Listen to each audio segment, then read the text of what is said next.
छोटे से गांव में रामलाल नाम का एक ईमानदार किसान रहता था। रामलाल गरीब था, लेकिन मेहनती और अपने उसूलों का पक्का। उसका परिवार, जिसमें उसकी पत्नी और 2 छोटे बच्चे थे, मुश्किलों में जी रहा था।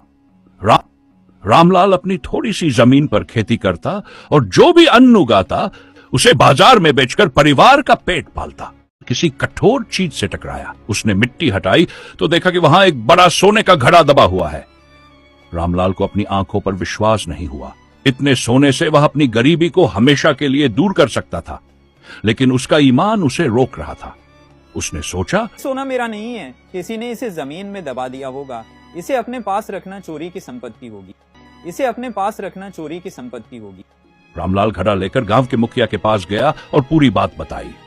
मुखिया ने रामलाल की ईमानदारी की सराहना की और कहा, रामलाल, तुम्हारी ईमानदारी इस घड़े के सोने से कहीं ज्यादा कीमती है, लेकिन इस घड़े को राजा को सौंपना होगा, क्योंकि यह राज्य की संपत्ति है। रामलाल ने बिना किसी झिझक के घड़ा राजा को सौंप दिया। राजा उसकी ईमानदारी से इतना प्रभावित हुआ कि उसने रामलाल को बुलाकर कहा, तुम्हारे जैसा ईमानदार व्यक्ति इस राज्य का आदर्श है।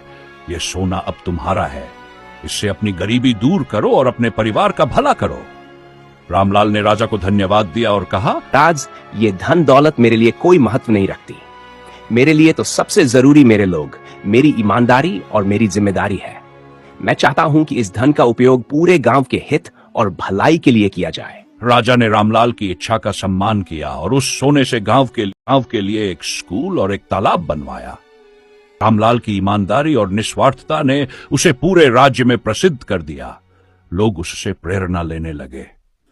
रामलाल भले ही गरीब था, लेकिन उसूलों ने उसे अमीर बना दिया।